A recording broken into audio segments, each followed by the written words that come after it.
यहाँ से स्टार्ट करेंगे। नेक्स्ट है इसके यहाँ पर यूपी पीसीएस का टेस्ट है, ठीक है। टेस्ट नंबर यहाँ पर 6 रहेगा। 5 नंबर टेस्ट जो था वो मैं आपको यहाँ से कर चुका हूँ, ठीक है। 6 नंबर टेस्ट यहाँ से देखेंगे। 5 नंबर टेस्ट जो था आपको यहाँ से पर्यावरण पारिस्थितिकी उसका था, तो यहाँ पे जाके आप देख सकते हो, ठीक है।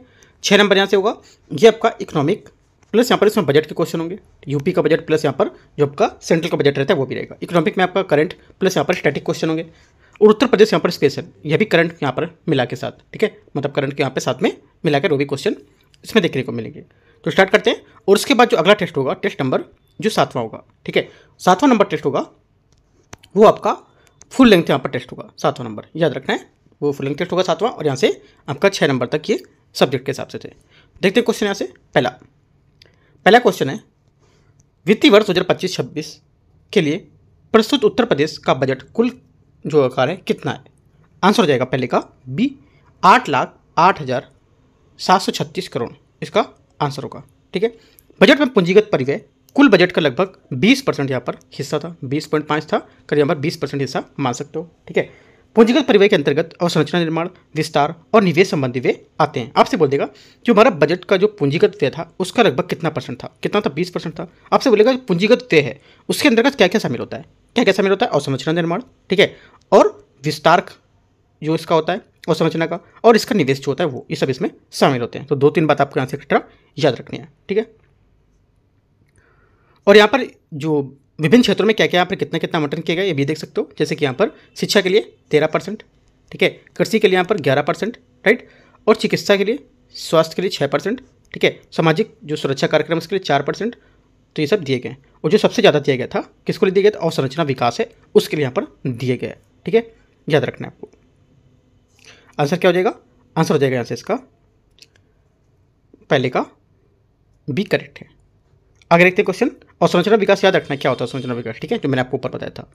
सेकंड नंबर क्वेश्चन दूसरा, निम्नलिखित कथनों पर आपको विचार करना है। जेंडर बजट स्टेटमेंट पहली बार बजट वर्ष 2014-15 में पेश किया गया था। पहली बात क्या होगी, पहली बात यहाँ से इसका गलत हो जाएगा, क्योंकि यहाँ पर जो पहला स्टेटमेंट है ये गलत होगा, ठीक है।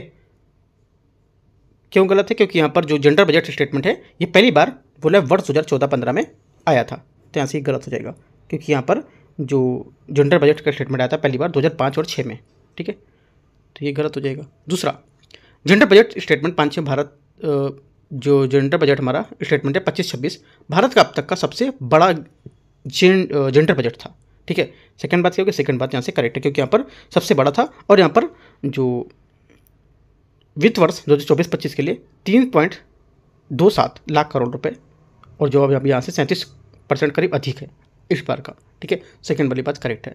पहली बात वाली बात गलत हो जाएगी, क्योंकि 14-15 नहीं था, यहाँ से 5 और 6 था, ठीक है। ओनली 2 करेक्ट है, सही पूछा है तो बी यहाँ से करेक्ट आंसर है। क्वेश्चन नंबर तीसरा है, बजट अनुमान 2025-26 में राजकोषीय घाटा जीडीपी का कितने % रहने का अनुमान है। आंसर हो जाएगा क्वेश्चन तीसरे का यहाँ से करेक्ट आंसर बी 4.4% यहाँ पर रहने का अनुमान है, ठीक है। राजकोषीय घटक क्या होता है, राजकोषीय घटक किसी सरकार के खर्च की तुलना में उसकी राजस्व की कमी को संदर्भित करता है, राइट। निवल कर प्राप्ति क्या होती है, ये 28.37 लाख करोड़ रुपए का रहने का अनुमान है। अगर आपसे पूछेगा निवल प्राप्ति कितने अनुमान है तो 28.37 लाख करोड़, ठीक है। और राजकोषीय घाटा का जीडीपी का कितना % होगा, 4.4%, ठीक है। और सकल यहाँ पर बाजार उधारियाँ हैं वो कितना है, 14.82 लाख करोड़ रहने का अनुमान है। ये सब आप पॉइंट लिख सकते हो, ठीक है। तो यहाँ से करेक्ट आंसर तीसरे का बी सही हो जाएगा। क्वेश्चन नंबर 4 है, उत्तर प्रदेश यहाँ पर जो बजट है उसके बारे में क्वेश्चन है। पहला कि यहाँ पर बोला है कि इसमें मैच करना है, क्षेत्र को लेकर आवंटित कितना कितना यहाँ पर दिए गया है, ठीक है।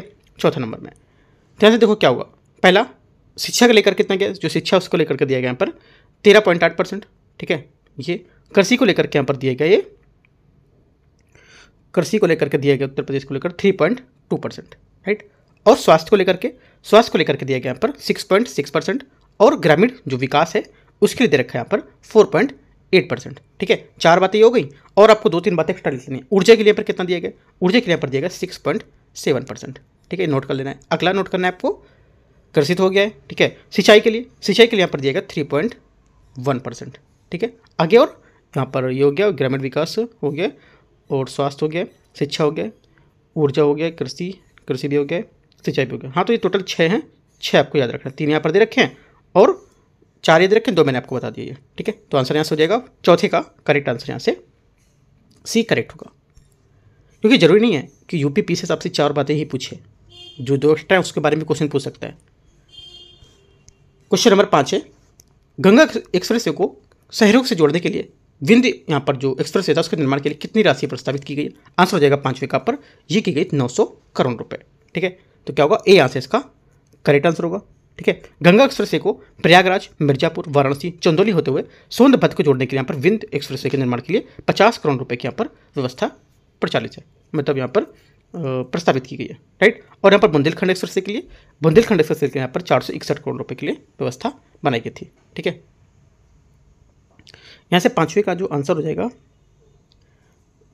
हाँ, यहाँ से जो आगरा लखनऊ एक्सप्रेस में गंगा एक्सप्रेस को कौसिया जनपद और हरदोई वह फर्रुखाबाद तक यहाँ पर प्रवेश करने के लेकर ग्रीन फील्ड एक्सप्रेस वे का निर्माण कराया जाएगा। इसके लिए पर 900 करोड़ की व्यवस्था प्रस्तावित की गई है। ठीक है, तो आंसर क्या होगा? आंसर 900 करोड़ इसका करेक्ट आंसर होगा। राइट,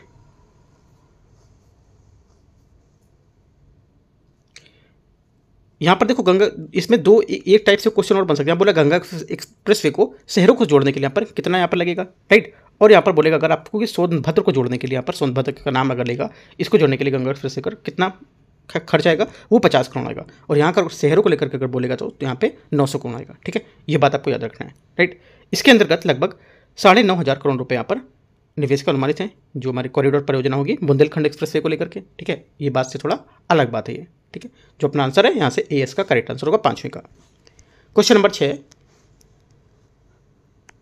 निम्नलिखित कथनों में से कौन सा एक सही नहीं है? इनमें से कौन सा स्टेटमेंट यहाँ से सही नहीं है? आंसर हो जाएगा 6 का डी स्टेटमेंट। सरकार का लक्ष्य है कि यहाँ पर जो 2025 के अंत तक 50,000 नए कृषक उत्पादक संगठन को लक्ष्य पूरा करना। डी यहाँ से इसका क्या होगा? गलत आंसर होगा। राइट, 6 का डी यहाँ से गलत है। सरकार का लक्ष्य यहाँ पर जो है 2025 तक 50,000 नए कृषक उत्पादों को संगठन को लक्ष्य को पूरा करना। राइट, ये बात गलत हो जाएगी, क्योंकि ये जो लक्ष्य टारगेट रखा गया है ये कितना रखा गया है आपको सोचना है, सोच के बताना कितना टारगेट यहाँ पर रखा गया है। देखो यहाँ पर जो रखा गया टारगेट, ये रखा गया है 2025 तक। ठीक है, पहली बात तो ये सही है, 2025 तक रखा गया है। और कितना? ये 10,000 नए कृषक यहाँ पर संगठन है उनको लेकर के, ना कि 50,000। राइट, ये पॉइंट यहाँ से गलत है, वो आपको याद रखना है कि आप पॉइंट यहाँ से गलत हो रहा है। क्वेश्चन नंबर 7 है। क्वेश्चन 7 है, किस राज्य में यूरिया संयंत्र को लेकर बजट चर्चा में की गई है? किस राज्य में यूरिया संयंत्र को लेकर के बजट में चर्चा की गई है? आंसर हो जाएगा 7वें का बी, असम यहाँ से इसका करेक्ट आंसर होगा। ठीक है, ये पहल पूर्वोत्तर जो हमारे भारत के औद्योगिक बुनियादी ढांचे इसको मजबूत करने और उर्वरक उत्पादन में आत्मनिर्भरता बढ़ाने के लिए यहाँ पर प्रधानमंत्री मोदी ने यहाँ पर दृष्टिकोण के अनुरूप बताया इसको। बी यहाँ से करेक्ट होगा। क्वेश्चन 8, निम्नलिखित पर विचार करने कितने यहाँ पर सही सुमेलित है? देखते हैं 8वें में। पहला, हरित क्रांति। हरित क्रांति क्या होगा? हरित क्रांति हो जाएगा जो खाद्यान्न, गेहूं, चावल, ठीक है, उत्पादन उसको लेकर के। श्वेत क्रांति, श्वेत क्रांति आपको हो जाएगी इसमें, श्वेत क्रांति आपकी होगी इसमें क्या बोला है कि अंडा उत्पादन। ठीक है, तो श्वेत क्रांति अंडा उत्पादन, सफेद क्रांति अंडा उत्पादन करेक्ट हो जाएगी। राइट, अंडा उत्पादन के लिए यहाँ पर श्वेत क्रांति, चांदी क्रांति, हाँ ठीक होना चाहिए वैसे श्वेत क्रांति, देख लेते हैं एक बार। ठीक है, अगला है लाल क्रांति। लाल क्रांति क्या होगी? लाल क्रांति मांस और टमाटर उत्पादन को लेकर, मांस उत्पादन, टमाटर उत्पादन। ठीक है, ये भी तीनों सही हैं। गुलाबी क्रांति क्या होगी? गुलाबी क्रांति आपकी प्याज, झींगा, दवाइयाँ। ठीक है, प्याज उत्पादन, ये झींगा। तो यहाँ से सही पूछा है, तो यहाँ से चारों स्टेटमेंट सही होना चाहिए। राइट, क्योंकि यहाँ पर हरित क्रांति खाद्यान्न उत्पादन को लेकर के। ठीक है, श्वेत क्रांति, यहाँ पर श्वेत की जगह थोड़ा सा डाउट हो रहा है मुझे, श्वेत की जगह यहाँ पर अगर इंग्लिश में इसको बोलते हैं व्हाइट रिवोल्यूशन। ठीक है, सफ़ेद क्रांति, सफ़ेद क्रांति के हिसाब से आपका जो आना चाहिए, यहाँ पर चांदी क्रांति दे रखा है, सफ़ेद क्रांति के हिसाब से आपका आना चाहिए यहाँ से सफ़ेद क्रांति, चांदी क्रांति मुर्गी अंडा उत्पादन को लेकर था इसमें। श्वेत क्रांति दूध या डेयरीज होगी, है ना, तो यहाँ से गलत हो जाएगा, अंडा उत्पादन नहीं होगा। श्वेत देखो आपसे पूछेगा श्वेत क्रांति, तो आपका यहाँ से आएगा क्या? अंडा उत्पादन नहीं होगा। राइट, श्वेत क्रांति से आपका जाएगा यहाँ से जो दुग्ध उत्पादन है वो आएगा। और यहाँ पर अगर पूछता है चांदी, मतलब यहाँ पर चांदी क्रांति या सिल्वर क्रांति आपसे बोलता है, तो क्या होगा? सिल्वर क्रांति में अंडा और मुर्गी उत्पादन होगा। याद रखना, चांदी क्रांति में सफ़ेद आपको नहीं मारना है। ठीक है, तो सेकंड वाली बात यहाँ से गलत है, बाकी आपके सब करेक्ट होगी। आंसर 3 बातें यहाँ से करेक्ट है 8वें में। क्वेश्चन नंबर 9 है, केंद्रीय बजट 2025-26 में किस राज्य संघ क्षेत्र में मखाना बोर्ड के गठन को मंजूरी दी गई है? बहुत इंपॉर्टेंट है, बहुत बार क्वेश्चन पूछा गया इसमें। ठीक है, बीपीएससी के जो पेपर थे वहाँ पे भी क्वेश्चन इंपॉर्टेंट था ये वाला। ठीक है, और वहाँ का ही न्यूज़ है तो इस वजह से इंपॉर्टेंट था ये। तो बिहार यहाँ से इसका करेक्ट आंसर है। बिहार में मखाना बोर्ड की स्थापना को लेकर सरकारी निर्माण को यहाँ पर मंजूरी दी थी और श्रीमती निर्मला सीतारमण ने कहा था कि मखाने के उत्पादन, प्रसंस्करण मूल संवर्धन और विपणन में सुधार लाने के लिए यहाँ पर बिहार में मखाना बोर्ड स्थापित किया जाएगा। क्वेश्चन नंबर 10वां, कृषि पशुपालन और खाद्य संस्करण जो प्रसंस्करण है वो संसदीय यहाँ पर जो स्थायी समिति है उसको लेकर के विचार करना है कौन सा सही होगा।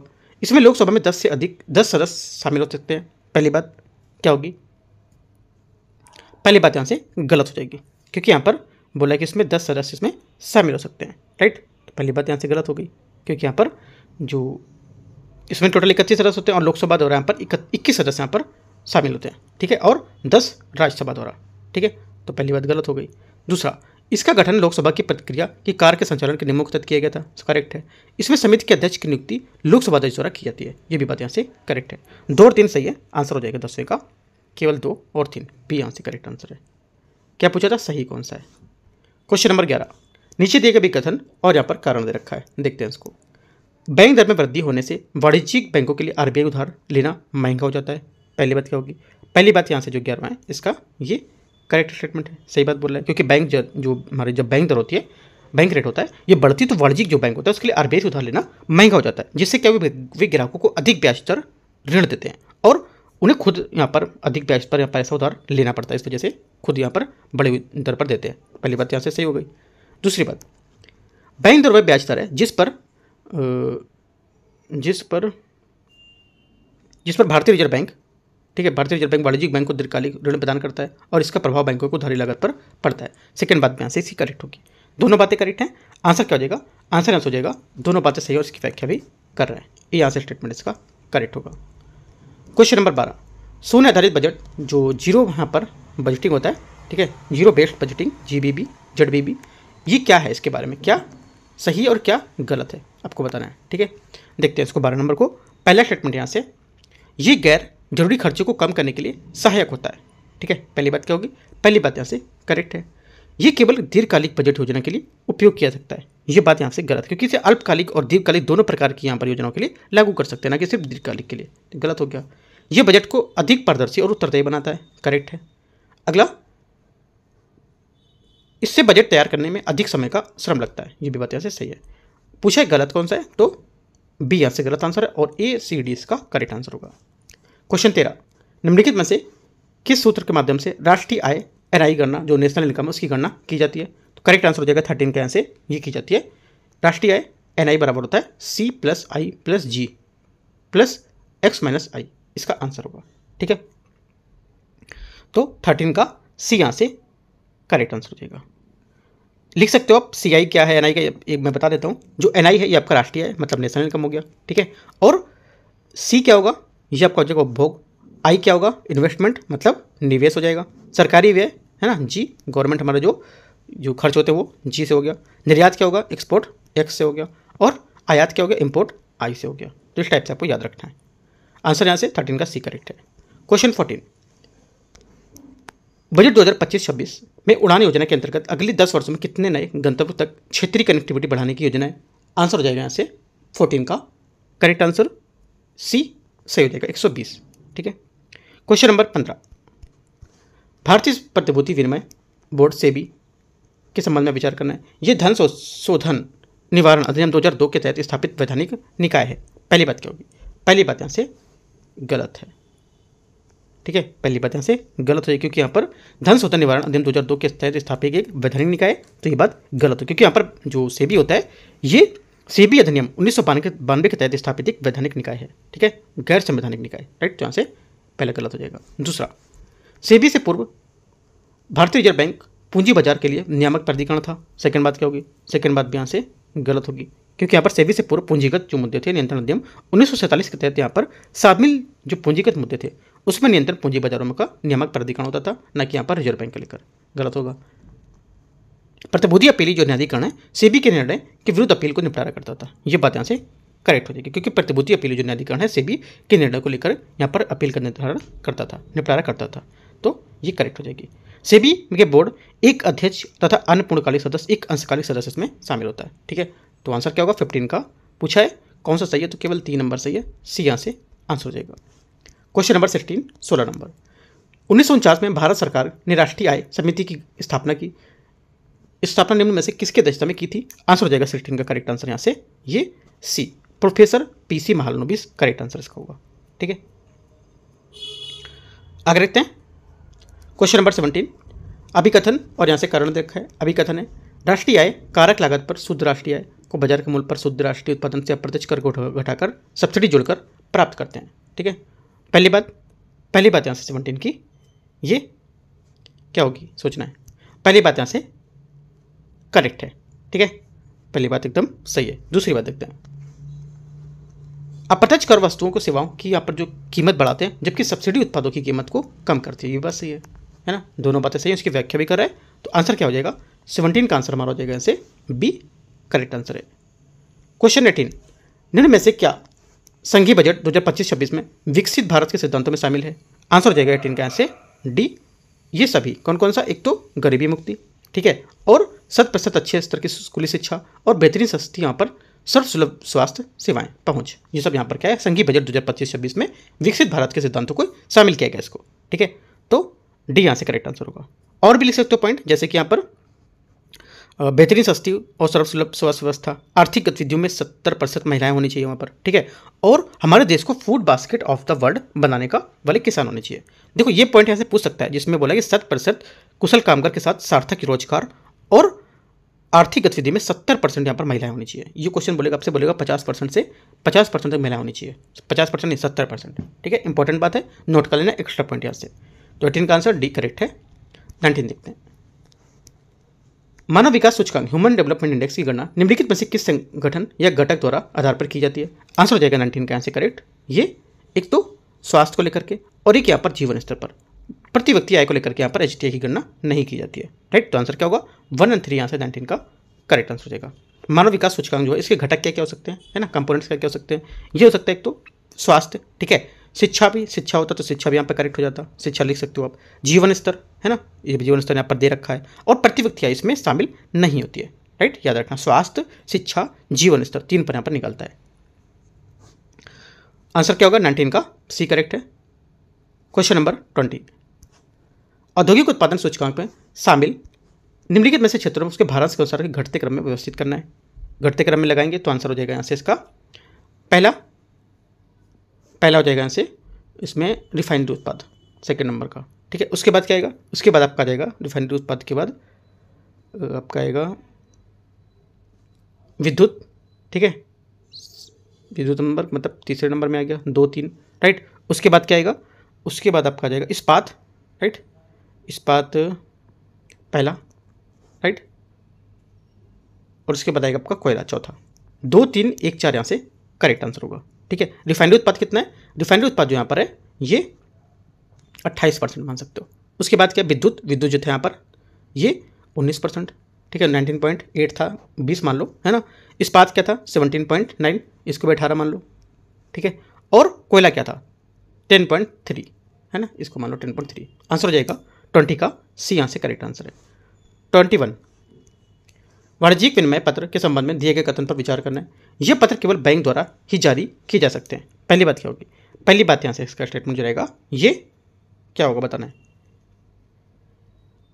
पहली बात यहाँ से गलत है क्योंकि यह पत्र केवल बैंक द्वारा ही जारी किए सकते हैं, ये बात यहाँ से गलत हो जाएगी। ठीक है, क्योंकि ये पत्र विनिमय जो पत्र होते हैं ये विक्रेता द्वारा खरीदी की वस्तुओं या सेवाओं के लिए यहाँ पर क्रेता द्वारा यहाँ पर भी देने के तरीके से होते हैं। जब वाणिज्यिक बैंक द्वारा विनिमय पत्र को स्वीकार कर लिया जाता है तो उसे व्यापार विनिमय पत्र कहा जाता है। ठीक है, और वाणिज्यिक पत्र को अखिल भारतीय जो वित्तीय संस्थान है और प्राथमिक डीलर हैं उसके द्वारा भी जारी किए जा सकते हैं। पहली बात गलत हो गई। वाणिज्यिक विनिमय पत्र को उपयोग व्यापारिक लेन देन ऋण सुविधा में उपयोग कर सकते हैं, बात सही है, केवल 2 सही है। आंसर यहाँ से बी करेक्ट हो जाएगा। क्वेश्चन 22, प्राथमिक घाटा के संबंध में कौन सा कथन यहाँ से सही है। आंसर हो जाएगा 22 का बी, प्राथमिक घाटा बराबर राजकोषीय घाटा माइनस ब्याज भुगतान, इसका करेक्ट आंसर होगा। ठीक है, क्वेश्चन नंबर 23, भारत में सर्वप्रथम राष्ट्रीय आय का आकलन किसके द्वारा किया गया था। आंसर हो जाएगा 23 का बी, दादा भाई नौरोजी, इसका करेक्ट आंसर। भारत में राष्ट्रीय आय का आकलन सर्वप्रथम दादा भाई नौरोजी ने किया था, जिन्होंने 1867 से और 68 में राष्ट्रीय आय का अनुमान लगाया था।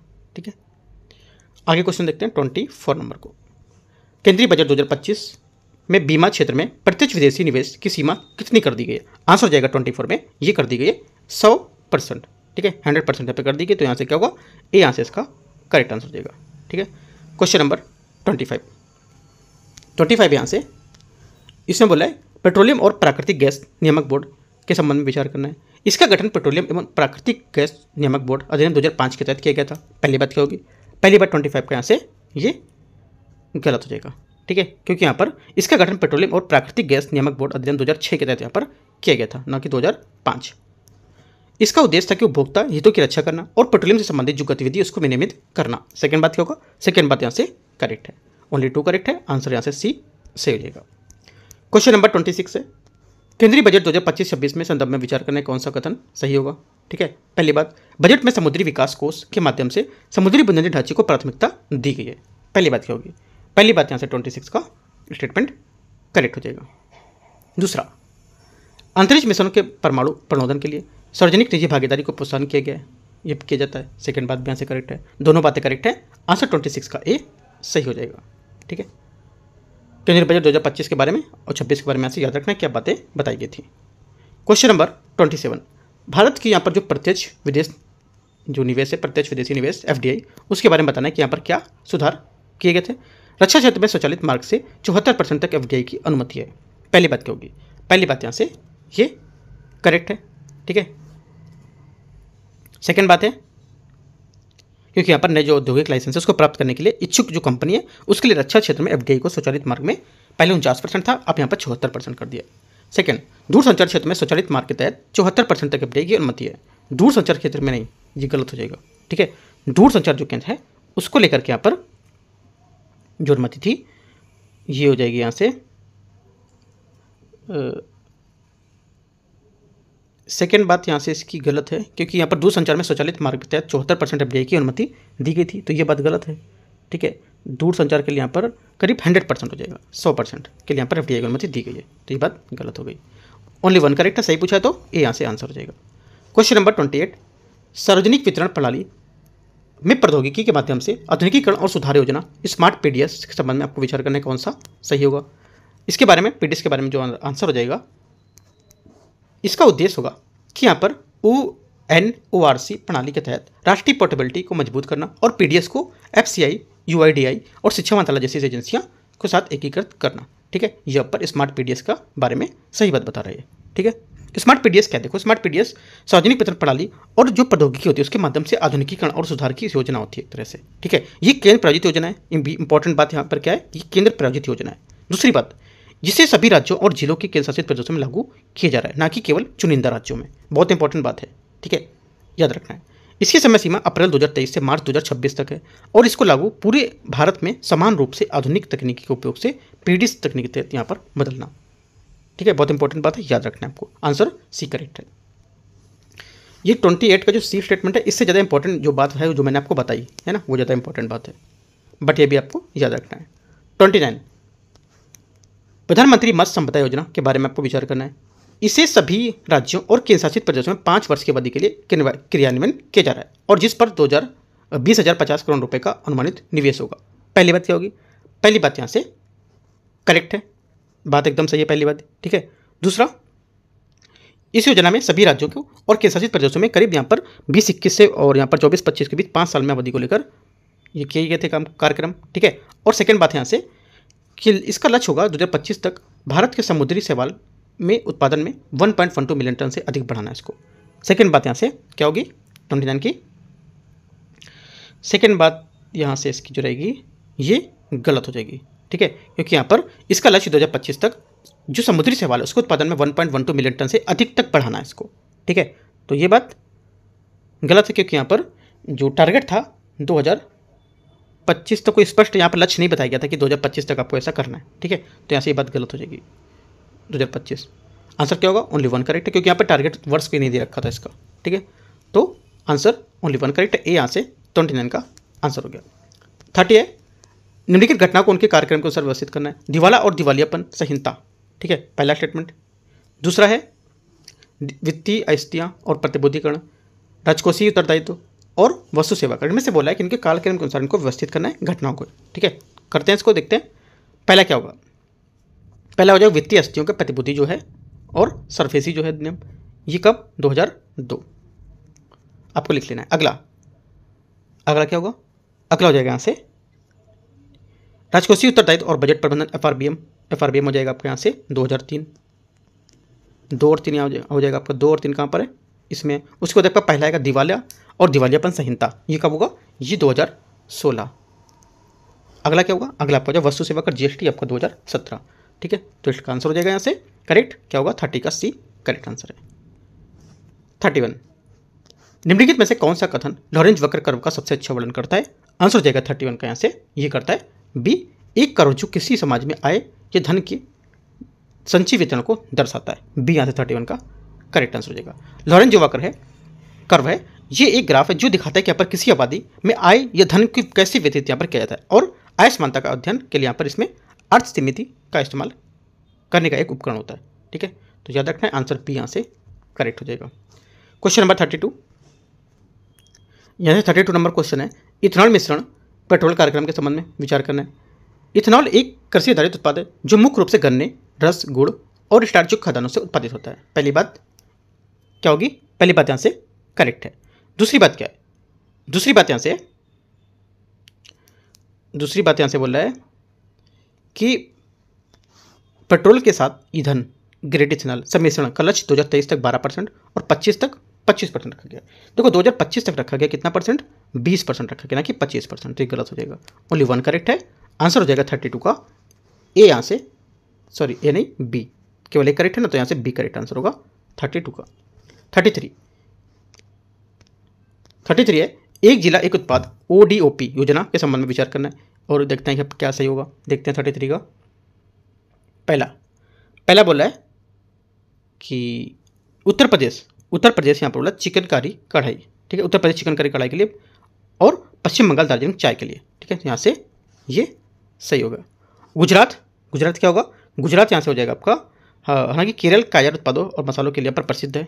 केरल जो बांस हस्तशिल्प के लिए नहीं प्रसिद्ध है, गुजरात आपका कच्छ की कढ़ाई उसके लिए प्रसिद्ध है। ठीक है, यहाँ पर केरल वाला जब तक गलत होगा, क्योंकि केरल यहाँ पर जो कायर उत्पाद और यहाँ पर मसाले हैं उसके लिए प्रसिद्ध होगा, न कि बांस हस्तशिल्प के लिए। राइट, ये गलत हो जाएगा। ओनली 1 2 3 करेक्ट है, 3 स्टेटमेंट यहाँ से इसका सही है, सही पूछा था तो। 34, निम्नलिखित में से कौन सी फसल जो है न्यूनतम समर्थन मूल्य MSP के अंतर्गत आती है। MSP के अंतर्गत जो आती है, करेक्ट आंसर हो जाएगा 34 का। एक तो पहला, ठीक है, और एक तीसरा और एक चौथा। जय यहाँ पर इसमें नहीं आती है। ठीक है, जय यहाँ से गलत होगा इसमें। आगे देखते क्वेश्चन 1 3 4 कौन सा होगा, सी यहाँ से 34 का करेक्ट आंसर है। 35,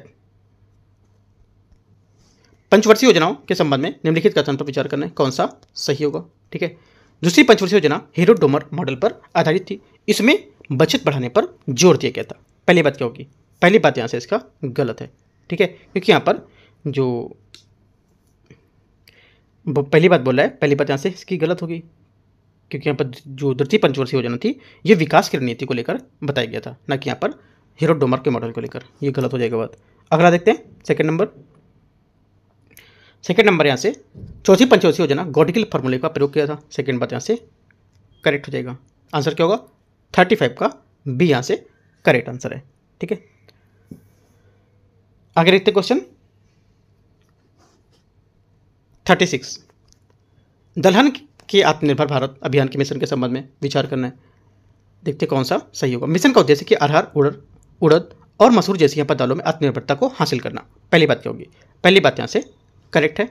दूसरी बात दालों में आत्मनिर्भरता हासिल करना। सेकंड बात है केंद्रीय बजट 2025-26 के तहत शुरू की गई यहाँ पर 5 साल की पहल होगी है। ये बात करेक्ट है। किसके साथ शुरू की थी, केंद्रीय बजट में यहाँ पर 25-26 में शुरू की गई है। ये भी बात इंपॉर्टेंट है, आपसे बोलेगा 24-25 में की गई थी, है ना, तो गलत बात है। तो ये बात दोनों सही है। आंसर हो जाएगा 36 का सी यहाँ से करेक्ट है। दोनों बातें एकदम सही है। क्वेश्चन नंबर 37, निम्नलिखित में से किसे वाणिज्यिक फसलें कहा जाता है। आंसर हो जाएगा 37 का। एक तो कपास को, गन्ना को, जूट को और तिलहन को, ये सब हमारी क्या है, वाणिज्यिक फसलें। वाणिज्यिक फसलें वे फसलें होती हैं जो मुख्य रूप से बाजार में बेचने और लाभ कमाने के लिए उगाई जाती हैं, न कि व्यक्तिगत उपयोग के लिए। इन फसलों का उपयोग किसानों की आय प्रदान करना, जिन्हें यहाँ पर वाणिज्यिक खेती के महत्वपूर्ण भूमिका मिलती है। ठीक है, जैसे कि कपास, गन्ना, जूट, है ना, तिलहन, राइट, तंबाकू, कॉफी, ये सब आपके जोड़ सकते हो। डी यहाँ से करेक्ट आंसर है। PM स्वनिधि योजना के संबंध में विचार करना है। पहला, ये योजना सड़क विक्रेताओं संपार्श्विक मुक्त कार्यशील पूंजी है ऋण प्रदान करती है। पहली बात क्या होगी, पहली बात यहाँ से करेक्ट है। दूसरी बात, केवल शहरी पथ विक्रेता ही इस योजना के पात्र होते हैं। सेकंड बात यहाँ से गलत हो जाएगा। ठीक है, क्योंकि यहाँ पर जो पात्रता होती है ये शहरी जो स्थानीय निकाय और यहाँ पर जो वैदिक प्रमाण पत्र यहाँ पर स्टेट वाले वेंडर भी उपयोग कर सकते हैं इसको, ठीक है। तो ये गलत हो जाएगी, केवल शहरी पथ यहाँ पर नहीं, ठीक है। शहरी और यहाँ पर जो रेहड़ी पट्टी वाले जो लगाते हैं फेरी वाले वो सब यहाँ पर इनको लाभ प्रदान करता है। तो ओनली 1 करेक्ट है। पूछा क्या सही कौन सा होगा, तो एक यहाँ से इसका करेक्ट आंसर होगा। 39 नंबर है, किसान क्रेडिट कार्ड के संबंध में विचार करना है। किसान क्रेडिट कार्ड धारक मत्स्य पालन से 3 लाख रुपए के ऋण को लेकर ब्याज अनुदान शीघ्र भुगतान प्रोत्साहन प्राप्त कर सकते हैं। पहली बात यहाँ से करेक्ट है ना, पहली बात यहाँ से एकदम सही है, राइट। दूसरी बात क्या होगी, दूसरी बात यहाँ से दूसरी बात हो जाएगी यहाँ से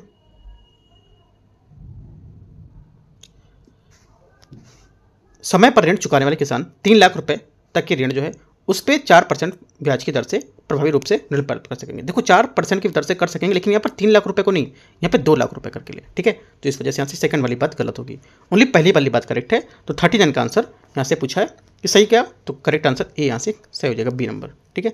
आगे रहते हैं क्वेश्चन 40, विकलांग व्यक्तियों के अधिकार अधिनियम 2016 के तहत आपको बताना है कौन सा सही होगा। पहली बात है, पहले यहाँ से यह अधिनियम थैलेसीमिया, पार्किंसंस रोग और एसिड अटैक पीड़ित सहित 21 प्रकार की विकलांगताओं को मान्यता देता है। पहली बात क्या होगी, पहली बात यहाँ से करेक्ट है। दूसरी बात क्या होगी, 6 से 21 वर्ष के यहाँ पर आयु के बीच मानक विकलांगता प्रत्येक बच्चे को निःशुल्क शिक्षा का अधिकार है। ये बात यहाँ से गलत होगी, 6 से 18 होगी ना कि 6 से 21। इस अधिनियम में विकलांग व्यक्ति जो होते हैं उसके लिए सरकारी नौकरी, 4% उच्च शिक्षा और संस्थान में 5% आरक्षण का प्रावधान किया गया है। ये बात सही हो जाएगी।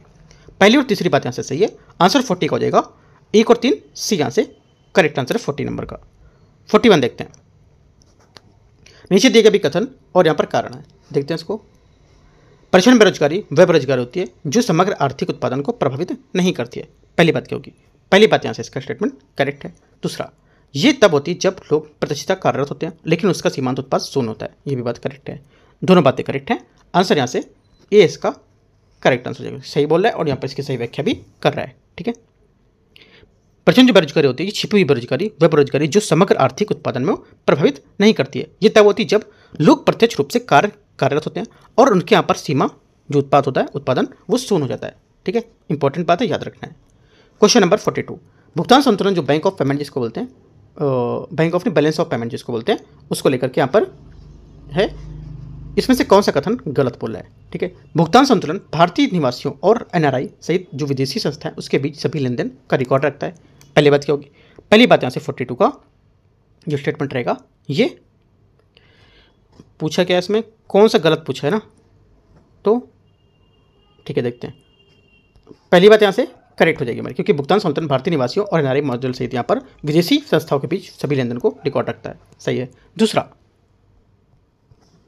पूंजी खाते में ऐसे लेन देन दर्ज किए जाते हैं जो विदेश में रहने वाले जो भारतीय हैं वो निवासियों को भारत में रहने वाले विदेशियों को लेकर के निवासियों में परिसंपत्ति को देनदारी पर प्रभाव डालते हैं। ये बात हो जाएगी। अंतर्राष्ट्रीय मुद्रा कोष IMF बैंकिंग वित्त और भुगतान संतुलन प्रबंध जो अधिकारी होते हैं उनको तकनीकी सहायता प्रशिक्षण प्रदान करता है। ये भी बात यहाँ से करेक्ट है। अगला, तो यहाँ से तीनों बातें करेक्ट हैं, ठीक है। पूछे गलत कौन सा था, तो उनमें से कोई गलत नहीं है, डी यहाँ से करेक्ट आंसर होगा, ठीक है। तो आपको क्या करना है, सिंपल सा जाके पहले भुगतान संतुलन जो बैलेंस ऑफ पेमेंट होता है जिसको, उसको जाके आपको पढ़ना है। पढ़ोगे तो उसके अकॉर्डिंग आपको ये तीनों स्टेटमेंट और अच्छे से समझ आएंगे, ठीक है। टॉपिक जो मैं बताता जा रहा हूँ वो आप टॉपिक आपको नोट करते हो। पहला टॉपिक है बैलेंस ऑफ पेमेंट, आपको अभी पढ़ना है आज, ठीक है। ये खत्म होने के बाद या अभी निकाल सकते हो टॉपिक, ये जो टेस्ट चलते चलते आप निकाल सकते हो, पढ़ के आप इसको क्वेश्चन को सॉल्व कर सकते हो, ठीक है। आगे देखते हैं क्वेश्चन 43 नंबर क्वेश्चन यहाँ से, सूक्ष्म लघु एवं मध्यम उद्यम MSME के संदर्भ में आपको विचार करना है। देखते हैं क्या बोल रहे हैं। पहला, ऐसे व्यवसाय जो होते हैं जो वस्तुओं की कमोडिटी उत्पादन प्रसंस्करण करने में संरक्षण करते हैं। पहली बात यहाँ से सही होगी, क्योंकि यहाँ पर जो MSME होते हैं ऐसे व्यवसाय होते हैं जो वस्तु और यहाँ पर उनकी जो कमोडिटी होती है उसका उत्पादन प्रसंस्करण करने में संरक्षण करते हैं। इन्हें मोटे तौर पर विनिर्माण और संयंत्र के लिए यहाँ पर मशीनरी जो सेवा उद्यम होती है उसके लिए यहाँ पर साधन को निवेश मानते हैं, ठीक है। पहली बात करेक्ट है। दूसरी, इसका गठन वर्ष 2005 में किया गया था। सेकंड बात यहाँ से गलत, क्योंकि यहाँ पर इसका गठन 2007 में किया गया था, 5 में नहीं, गलत हो जाएगा। आंसर ओनली 1 करेक्ट है। तो पूछा क्या है, कौन सा गलत है, गलत कौन सा है, तो दूसरा सी नंबर आंसर हो जाएगा। 44, निम्नलिखित कथनों पर विचार करना है। भारतीय रिजर्व बैंक आरबीआई भुगतान संतुलन बीओपी के चालू खाते अंतर्गत सभी लेन देन रुपए में बिक्री विदेशी मुद्राओं को उनके विपरीत जो पूर्ण परिवर्तन होता है उसकी अनुमति देता है। पहली बात क्या होगी? पहली बात यहाँ से इसका करेक्ट है। दूसरी बात, आरबीआई भुगतान संतुलन को पूंजी खाते लेन देन के लिए यहाँ पर रुपए की जो पूर्ण परिवर्तनीयता होती है उसकी अनुमति नहीं देता है। यह भी बात यहाँ से करेक्ट है, अनुमति नहीं देगा। दोनों बातें सही है। आंसर क्या होगा? आंसर हमारा हो जाएगा यहाँ से 1 और 2 दोनों बातें सही है 44 का। 45 वित्त विधेयक के संबंध में विचार करना है। भारतीय संविधान के अनुच्छेद 110 में इसका उल्लेख किया गया है। पहली बात क्या होगी? पहली बात 45 का यहाँ से स्टेटमेंट गलत है, क्योंकि यहाँ पर जो भारतीय संविधान के अनुच्छेद 117 का 1 और 117 का 2 में वित्त विधेयक का उल्लेख किया गया है, तो ये बात गलत हो जाएगी। 110 में क्या है? 110 में धन विधेयक यहाँ पर बताया गया है, मनी बिल को। ठीक है, इस विधेयक को राष्ट्रपति की सहमति के पश्चात ही लोकसभा में पेश किया सकता है। सेकंड बात क्या होगी? सेकंड बात यहाँ से करेक्ट है, ओनली 2 करेक्ट है। आंसर बी यहाँ से सही हो जाएगा 45 का। 46 विनियोग विधेयक के संबंध में बताना है क्या होता है, ये बिल क्या होता है। ठीक है, देखो जो विनियोग विधेयक होता है ये वह विधेयक होता है जिसके माध्यम से संसद सरकार की विभिन्न सेवाओं और कार्यक्रमों में खर्च करने की अनुमति देती है। ये सरकार को वार्षिक बजट में प्रस्तावित धनराशि की खर्च करने की जो संवैधानिक अनुमति देता है और संविधान में अनुच्छेद 114 के तहत विधेयक यहाँ पर प्रस्तुत किया जाता है। आंसर क्या होगा? 46 का बी करेक्ट आंसर हो जाएगा। 47 है थोक मूल्य सूचकांक WPI मतलब होलसेल प्राइस इंडेक्स जो होता है उसमें उपभोक्ता मूल्य सूचकांक CPI में क्या अंतर है? इसमें देखो एक मोटा सा अंतर होता है कि यहाँ पर WPI थोक बाजार की कीमतों को मापता है और CPI खुदरा कीमतों को मापता है। ये सबसे बड़ा अंतर इसका होता है। तो यहाँ से क्या होगा? ए इसका करेक्ट आंसर हो जाएगा। ठीक है, और WPI में सेवाओं की कीमतें परिवर्तित का मापन नहीं किया था, जबकि CPI में इसका मापन किया था। ठीक है, एक बात और ऐसे कर सकते हो। एक पॉइंट और है, WPI जो होती है विनिर्मित वस्तु जो होती है विनिर्मित वस्तुएं उसको अधिक महत्व देती है, जबकि CPI खाद्य पदार्थों को अधिक महत्व देता है। तो 3 पॉइंट बहुत इंपॉर्टेंट है, आपको याद रखना है।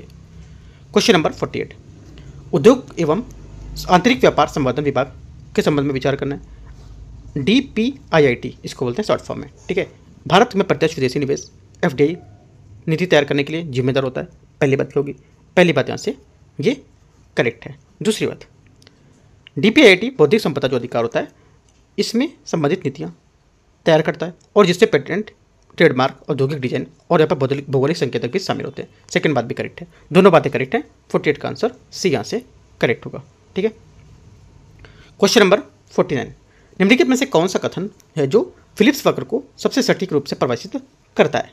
आंसर हो जाएगा 49 के यहाँ से देखो, कम बेरोजगारी दर, मजदूरी में वृद्धि और जिससे मुद्रास्फीति बढ़ती है। ये क्या होता है? ये फिलिप्स वक्र का सही एग्जाम्पल मान सकते हो। ठीक है, तो आंसर क्या होगा? आंसर हो जाएगा यहाँ से इसका 49 का सी होना चाहिए आंसर। हाँ ठीक है, सी यहाँ से इसका करेक्ट आंसर होगा, क्योंकि यहाँ पर कम बेरोजगारी दर, ठीक है, उससे मजबूती वृद्धि बढ़ती है और यहाँ पर क्या होगा? उससे मुद्रास्फीति बढ़ेगी। तो सी यहाँ से इसका करेक्ट आंसर होगा। ठीक है, हालांकि 1970 के दशक में मुद्रास्फीति इस अवधारणा को चुनौती दी थी और इसकी वैधता केवल अल्पावधि में ही सिद्ध हो गई थी। ठीक है, तो याद रखना है कि तो आंसर क्या होगा? सी यहाँ से करेक्ट आंसर है इसका। आगे देखते हैं क्वेश्चन नंबर 50 है, 50 नंबर क्वेश्चन। आयुष्मान भारत प्रधानमंत्री जन आरोग्य योजना के बाद में विचार करना है कथनों पर। देखते हैं इसको। ये योजना स्वास्थ्य सेवा तक पहुंच के लिए मरीजों के प्रत्यक्ष लाभ हस्तांतरण सुनिश्चित करती है। पहली बात क्या होगी? पहली बात यहाँ से इसकी गलत हो जाएगी, क्योंकि यहाँ पर यह भारत में सार्वजनिक और निजी दोनों समूह के लिए यहाँ पर सुनिश्चित प्रदान करेगी। ठीक है, और ये योजना का उद्देश्य होगा कि चिकित्सा को व्यय को कम करना, जो प्रतिवर्ष 6 करोड़ भारतीय गरीबों उसको ढकेल देते हैं इसमें लेकर के। ठीक है, तो यहाँ से ये योजना सेवा तक पहुँचे जिसके लिए यहाँ पर मरीजों को प्रत्यक्ष हस्तांतरण की सुविधा देता है। तो ये बात गलत हो जाएगी। ठीक है, क्योंकि यहाँ पर ये दुनिया की सबसे बड़ी स्वास्थ्य बीमा योजना है जो पूरी तरह से सरकार द्वारा वित्त पोषित है। ठीक है, तो पहली बात गलत होगी। दूसरा, ये योजना के अंतर्गत वरिष्ठ नागरिकों के लिए प्रतिवर्ष 5 लाख रुपये से अलग टॉपअप कवरेज प्रदान किया जाता है। सेकंड बात क्या होगी? सेकंड बात यहाँ से इसकी जो रहेगी ये करेक्ट है, पहली बातें गलत थी। आंसर क्या होगा? आंसर हो जाएगा यहाँ से केवल 2 करेक्ट है, सी यहाँ से 50 का आंसर हो जाएगा। आगे देखते हैं क्वेश्चन नंबर 51। निम्नलिखित कथनों पर विचार करना है। मूल्यह्रास परिसंपत्ति के मूल्य के समय के साथ होने वाली गिरावट को दर्शाता है। पहली बात क्या होगी? पहली बात यहाँ से 51 का करेक्ट होगा। दूसरी बात है, मूल्यह्रास केवल प्राकृतिक गिरावट या घिसावट के कारण होता है और अन्य किसी जो के कारण नहीं हो सकता है। तो ये बात गलत है। ठीक है, क्योंकि यहाँ पर जो मूलधरास है ये किसी परिसंपत्ति के जो मूल होते हैं उसके समय यहाँ पर साथ होने वाली गिरावट है उसको कहते हैं। ये गिरावट मुख्य रूप से जो उद्योग होते हैं, प्राकृतिक उत्पादन होते हैं, घिसावट होते हैं, तकनीकी होती है, विकास बाजार यात्रा, उस पर यहाँ पर परिवर्तन के कारण होती है, ना कि सिर्फ घिसावट के। तो ये गलत हो जाएगा। आंसर क्या होगा? ओनली 1 करेक्ट है। ए यहाँ से 51 का करेक्ट आंसर होगा। 52 और इसके देखो जो मूलधरास के कारण क्या क्या हो सकते हैं, पॉइंट लिख सकते हो कि जो मूलधरास है, मूलधरास इसके क्या कारण हो सकते हैं, राइट। तो इससे देखो कारण हो सकते हैं, एक तो प्राकृतिक घिसावट, तकनीकी परिविकास, ठीक है, बाजार में बदलाव और समय के साथ साथ प्रभाव, राइट। 52 देखते हैं, 52 नंबर। एसएलआर का बढ़ने का वाणिज्य बैंकों पर क्या प्रभाव पड़ता है? आंसर हो जाएगा 52 का, इस पर बैंकों के उधार देने की क्षमता घट जाती है, ये इस पर प्रभाव पड़ेगा। सबसे बड़ा प्रभाव इसका यही होता है, ठीक है। क्वेश्चन नंबर 53, हेडलाइन मुद्रास्फीति जो होती है ये क्या होती है? इसका मुख्य रूप से मापन किसके दर पर किया जाता है? आंसर हो जाएगा 53 का, ये मापन किया जाता है उपभोक्ता मूल्य सूचकांक CPI पर, ठीक है। इंपॉर्टेंट है, याद रखना है, WPI नहीं मानना है, CPI इसका आंसर होगा 53 का। 54 नंबर देखते हैं, निम्नलिखित कथनों पर कौन सा कथन यहाँ पर सही नहीं है, कौन सा कथन यहाँ से गलत है? 54 में करेक्ट आंसर हो जाएगा अपस्फीति के कारण उपभोक्ता जो मांग होती है उसमें वृद्धि होती है, ठीक है। ये बात गलत है क्योंकि अपस्फीति मुद्रास्फीति की उलट स्थिति होती है। इसमें दरअसल ये कीमत में लगातार गिरावट आने की संभावना बनी रहती है, वृद्धि नहीं होती है, तो ये गलत होगा। ओनली क्या होगा? बी यहाँ से इसका 54 का करेक्ट आंसर होगा। जब मुद्रास्फीति की दर 0% से नीचे आ जाती है तब अपस्फीति की परिसंपत्तियां बनती हैं, है ना। आपसे बोलेगा कि जो अपस्फीति की परिस्थितियां कब बनती हैं, कब बनेंगी? जब मुद्रास्फीति दर 0 से नीचे आ जाती है। ये पॉइंट आप लिख लोगे, काफ़ी इंपॉर्टेंट है, राइट। तो 54 का आंसर बी यहाँ से करेक्ट हो जाएगा, ठीक है। जो थोड़ा सा बैकग्राउंड का भी वॉइस आ रहा होगा, यहाँ पे काफ़ी ज़्यादा बारिश हो रहा है रोज़, करीब 3 से 4 दिन तक, और मतलब बाढ़ की भी स्थिति यहाँ पर बहुत ज़्यादा है दिल्ली में, जो यमुना के किनारे के एरिया है ना। तो इस साइड मैं जो रहता हूँ यहाँ पर, इस साइड पूरा यमुना का किनारा है, तो यहाँ पे बहुत सारा बाढ़ का वो देखा गया भी है वो, ठीक है। तो इस वजह से थोड़ा सा बैकग्राउंड जो वॉइस होगा इसको देख के चलना है आपको, ठीक है। थोड़ा मैनेज करना है आवाज़ को, क्योंकि बादल इतना ज़्यादा गरज रहा है और यहाँ पर बारिश बहुत तेज हो रहा है, ठीक है। तो ऐसा आंसर 54 का बी करेक्ट होगा। 55 है, धन विधेयक और व्यापार जो वित्त विधेयक है इसमें क्या अंतर है? इसका अंतर हो जाएगा 55 का बी। धन विधेयक में केवल कराधान और सरकारी खर्च से जुड़े होते हैं, जबकि पर वित्त विधेयक में अन्य वित्तीय प्रावधान भी शामिल हो सकते हैं। बी यहाँ पर क्या होगा? 55 का करेक्ट आंसर होगा। 56 है, निम्नलिखित कथनों में से कौन सा यहाँ पर कथन सही है? ठीक है, देखते हैं इसको। वैधानिक मुद्रा वह मुद्रा होती है जिसे सरकार द्वारा कानूनी रूप से मान्यता प्राप्त होती है। पहली बात क्या होगी? पहली बात 56 के यहाँ से ये करेक्ट है, ठीक है। दूसरी बात, भारत में भारतीय रिजर्व बैंक द्वारा जारी किए गए सभी नोट वैधानिक मुद्रा के होते हैं। पहली बात क्या होगी? सेकंड बात क्या होगी? सेकंड बात यहाँ से ये भी करेक्ट है। 1 रुपये का नोट सिक्का भारत सरकार द्वारा जारी किया जाता है, ये भी बात करेक्ट है, ठीक है। चौथी बात, कोई भी व्यक्ति वैधानिक मुद्रा को स्वीकार करने के लिए इनकार कर सकता है। कोई जो व्यक्ति होता है वैधानिक मुद्रा को स्वीकार करने से इनकार कर सकता है, गलत बात है, इनकार नहीं कर सकता है, ठीक है। इसके तहत उसे दंडात्मक कार्रवाई या कानूनी कार्रवाई पे की जाएगी। तो 1 2 3 करेक्ट है, ए यहाँ से 56 का आंसर हो जाएगा। क्वेश्चन नंबर 57 है, निम्नलिखित कथनों पर विचार करना है। मुद्रा जमा अनुपात CDR के तात्पर्य जनता द्वारा रखी गई मुद्रा और यहाँ पर बैंकों को उनकी जमा राशि उसके अनुपात में होता है। पहली बात क्या होगी? पहली बात यहाँ से 57 का ये करेक्ट है। दूसरा, आरक्षित जमा अनुपात RDR जो होता है बैंकों द्वारा जनता की कुल जो जमा राशि के लिए बैंक आरक्षित निधियों के अनुपात को दर्शाता है। सेकंड बात क्या होगी? सेकंड बात भी करेक्ट है, दोनों बातें करेक्ट है।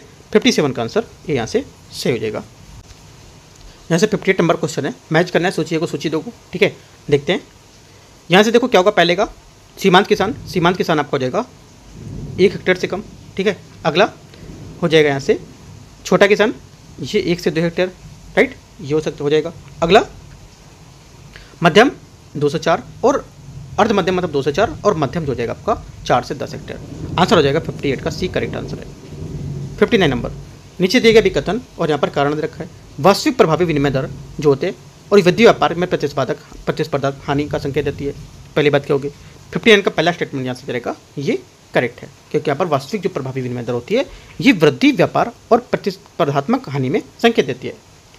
अगला है रीर मतलब शॉर्ट फॉर्म है इसका, प्रभावी वास्तविक जो हमारा दर होती है विनिमय दर, ये बोला है कि रीढ़ जो है वृद्धि के साथ साथ घरेलू सामान व्यापार साझेदारी के सापेक्ष महंगे हो जाते हैं। सेकंड बात भी करेक्ट है, दोनों बातें करेक्ट है। 59 का आंसर बी करेक्ट हो जाएगा। क्वेश्चन नंबर 60, याद रखना है कि रीढ़ क्या होता है ना, कि एक बात इनके पॉइंट नोट करके माइंड में रखना, सेट करना है कि क्या चीज़ बोल रहा है। अब देखो इकोनॉमिक को अगर थोड़ा बहुत जो बता रहा हूँ, अब थोड़ा बहुत जाकर डीप में और पढ़ोगे स्टैटिक में तो और अच्छे से आपको कवर हो जाएगा ये, ठीक है। क्वेश्चन नंबर 60 है, प्रधानमंत्री किसान मानधन योजना है, उसके बारे में आपको विचार करना है। ठीक है, देखते हैं यहाँ से। पहला क्या है, लाभार्थियों को 60 वर्ष की आयु प्राप्त करने के बाद 6,000 रुपये की सुनिश्चित मासिक पेंशन मिलती है।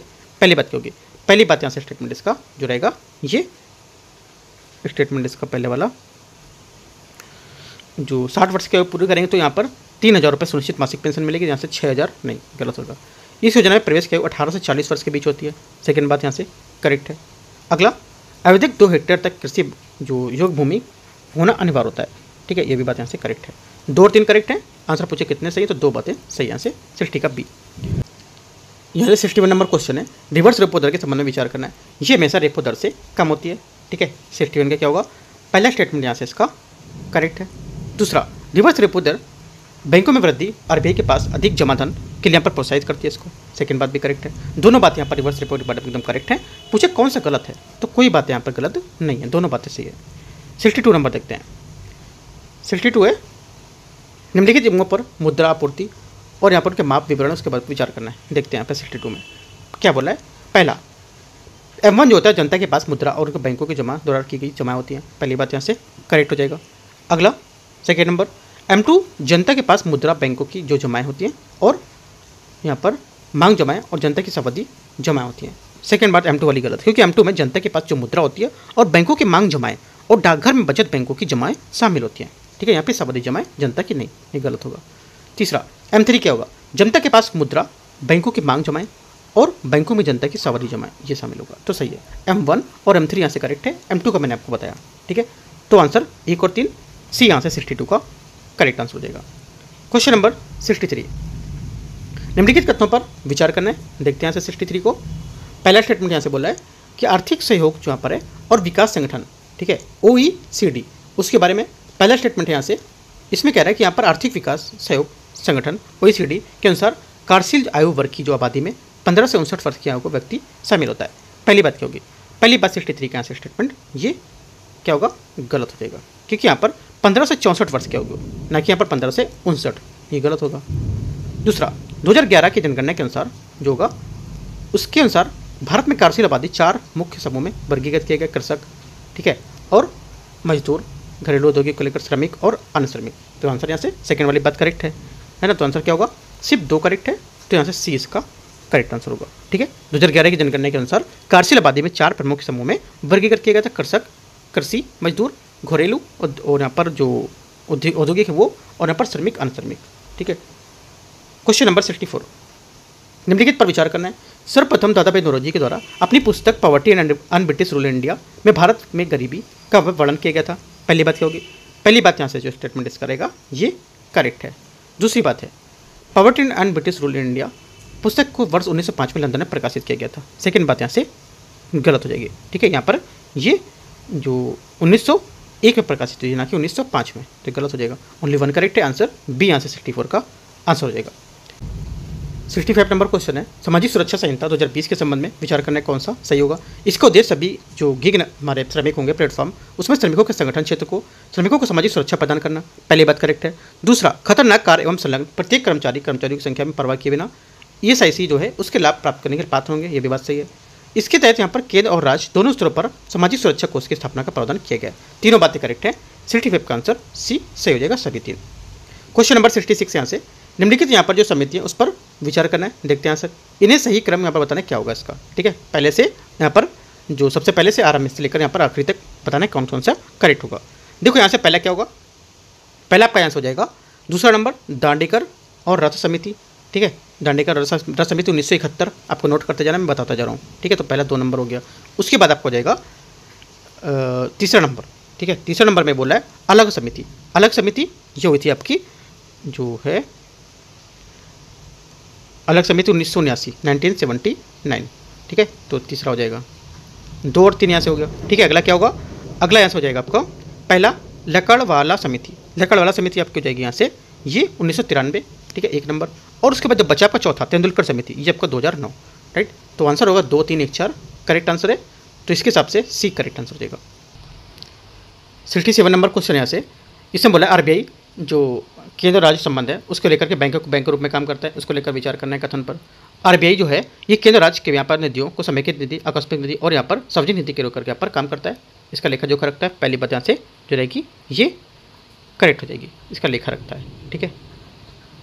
सेकेंड बात, एक पोर्टफोलियो प्रबंधक के रूप में सरकार के निश्चित नकदी के रूप में भी व्यवस्था करता है, ये भी बात करेक्ट हो जाएगी। और आरबीआई अंतिम ऋणदाता के रूप में भी काम करता है। तीनों बातें यहाँ से सही है।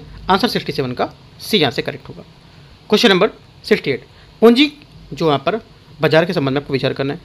राज्य विकास ऋण को लेन देन की पूंजी के बाहर बाजार में होता है, मतलब राज्य जो विकास है ऋण का लेन देन भी यहाँ पर पूंजी बाजार में होता है। पहली बात क्या होगी?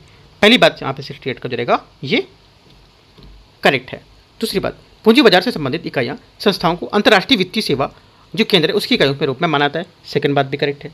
दोनों बातें करेक्ट हैं। आंसर यहाँ से ए सही हो जाएगा। क्वेश्चन नंबर 69, निम्नलिखित में से कौन सा प्राथमिक क्षेत्र है शामिल है? प्राथमिक क्षेत्र में शामिल है, करेक्ट आंसर हो जाएगा 69 का यहाँ से जो शामिल है इसमें ये एक तो पहला कृषि उत्पाद, ठीक है, दूसरा डेयरी और यहाँ पर मछली उत्पादन, राइट। यहाँ पर जो तीसरा स्टेटमेंट है कोयले से बिजली बनाना, ये यहाँ से इसका प्राथमिक क्षेत्र में नहीं शामिल होगा। तो डी यहाँ से क्या होगा इसका करेक्ट आंसर होगा। ठीक है। जो यहाँ पर 1, 2 और 4 कोयले से बिजली बनाना आपका हो जाएगा द्वितीय क्षेत्र में। ठीक है, तो 1 to 4 आपका करेक्ट आंसर डी। जैसे 70 नंबर क्वेश्चन है, इसमें बोले प्रधानमंत्री श्रम मानधन योजना के बारे में आपको विचार करना है, कौन सा कथन से सही होगा? ये एक स्वैच्छिक एवं अंशदायी पेंशन योजना है। पहली बात क्या होगी? 70 यहाँ से पहला स्टेटमेंट करेक्ट हो जाएगा। ठीक है। दूसरा, इस योजना के अंतर्गत मासिक अंशदान 300 से 500 तक यहाँ पर है। सेकंड बात यहाँ से गलत होगा क्योंकि यहाँ पर 55 रुपये से 200 रुपये तक है, ना कि 300 से 500 तक, ये गलत हो जाएगा। 60 वर्ष की आयु तक प्राप्त करने पर लाभार्थियों को 3000 रुपये प्रति मासिक पेंशन सुनिश्चित होगी, करेक्ट है। और लाभार्थी की मृत्यु की स्थिति में उसे उसकी पति या पत्नी की मासिक पेंशन का 50% प्राप्त होगा, ये बात यहाँ से करेक्ट हो जाएगी। आंसर 1, 3, 4 करेक्ट है, तो 70 का डी यहाँ से सही हो जाएगा। ठीक है। तो देखो इस टाइप से यहाँ पर 70 क्वेश्चन हमने डिस्कस कर लिए। जो नेक्स्ट है ऐसे इसका, ठीक है, क्योंकि काफ़ी ज़्यादा बड़ा भी हो रहा है, 1 घंटे के आसपास हो गया ये। ठीक है।